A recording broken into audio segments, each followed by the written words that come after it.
Hi అండి, welcome back to my channel Deepu family logs.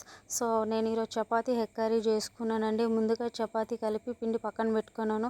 తర్వాతకి 3 eggs, టమాటాలు, ఆనియన్స్, పచ్చిమిరపకాయలు అన్నీ తీసుకున్నా. ఒక ప్యాన్ పెట్టి అందులో ఆయిల్ పోసి తాలింపు గింజలు, జీలకర్ర, తర్వాతకి ఉల్లిగడ్డలు, పచ్చిమిరపకాయలు, తర్వాత కరివేపాకు కూడా వేసుకున్నానండి. అది మంచిగా వేగిన తర్వాతకి మంచి ఫ్లేవర్ అనేది వచ్చింది. కరివేపాకు తర్వాత వేయడం వల్ల, ఆయిల్లో వేగడం వల్ల వేగిందండి.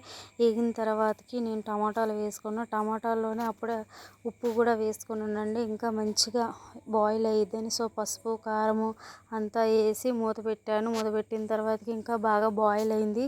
బాయిల్ అయిన తర్వాతకి మంచిగా కలిపానండి. అది కలిపిన తర్వాతకి 3 ఎగ్స్ తీసుకున్నాను. 3 ఎగ్స్ తీసుకొని పగలగొట్టి అందులో వేసాను.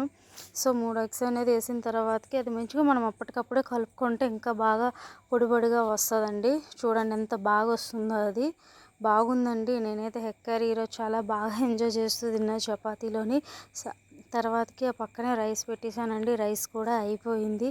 నేను 3 చపాతీలు పాముకున్నాను, ఎందుకంటే బాగా ఆకలేసి నేను 3 చపాతీస్ చేసుకున్నాను. సో లైట్గా ఆయిల్ వేసాను, మరీ ఎక్కువగా వేయలేదు. చాలా బాగా వచ్చిందండి. ఫస్ట్ టైం కనుక మీరు నా ఛానల్ చూసినట్టయితే షేర్ చేయండి, సబ్స్క్రైబ్ చేయండి, కామెంట్ చేయండి. ఇంకా కొత్త కొత్త వీడియోలు వస్తాయండి. Thank you.